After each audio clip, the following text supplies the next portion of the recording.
Hey guys, welcome back to CrossFit Outdoors. Jake here. Today I have another how-to video for you.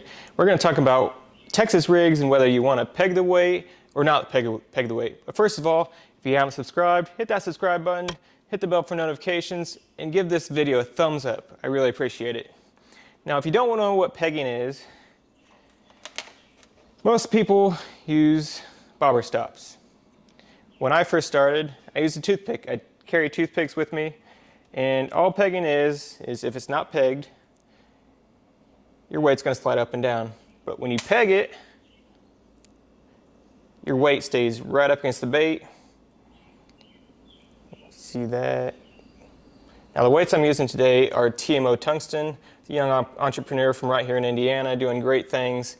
Every weight has the weight or size etched into it, so if you happen to mix up your weights, you aren't guessing what is what, you don't have to weigh each one. Takes the guesswork out of it, you know what weight you're grabbing. But let's get into it. So for the most part, if I can get away with not pegging, I try not to peg. I feel like I get more bites, and I'll tell you why. So when you throw a Texas rig and it goes in the water, what's the first thing that's going to go to the bottom? The weight. So when you cast it, you want to let it fall on slack line. That weight's going to go to the bottom, and your bait, especially like a Senko, is just going to have that slow, enticing fall following the bait. And then once you know your bait's on the bottom, you can tighten your line and start dragging it. But that gets a lot of bites. And so the few times that I would say you need a peg, like this setup for instance, heavy weight, you're going to be punching mats, vegetation, heavy covers, that if you don't have it pegged, the weight's going to go to the bottom, and sometimes the bait will just be stuck on top of the vegetation. So definitely, if you're punching, you want to peg it. Another time you want to peg it is if you're skipping docks, skipping boats, pontoons and stuff like that. If you don't have it pegged, your weight's going to want to go one way, your bait's going to want to go the other way. You'll get all sorts of mess. It doesn't skip very well at all.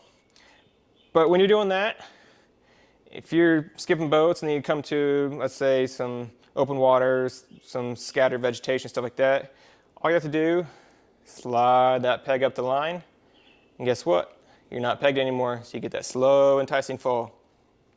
Another time you might want to peg is if you know it's a real strong reaction bite. They want that bait to fall right past them, and they're eating it like that. You can peg your weight then too, but let's say you're throwing a big worm, just let it fall on slack line. That bait's just going to fall right in front of their face, and they're going to bite that. They can't stand that slow, enticing wiggle fall to the ground. And that's really about it. If you don't have to peg, don't peg. You get a lot more bites.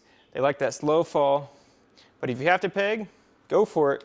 It helps you get through the vegetation, helps you skip docks, and really, I mean, heavy cover, skip docks. That's really the only time you need a peg. That'll help you catch more fish. Like I said, the weights I'm using today, TMO tungsten, Tanner Martin Outdoors. I'll have that link down in the description. Check them out. Young entrepreneur from right here in Indiana, making things happen, doing great things. Great guy. So be sure to check it out. And like I said, if you haven't subscribed, hit that subscribe button. Give me a thumbs up on this video, and hit that bell for notifications, so you know when I post all my videos, because I'm going to have some more great stuff coming up. So stay tuned. I'll see you guys next time.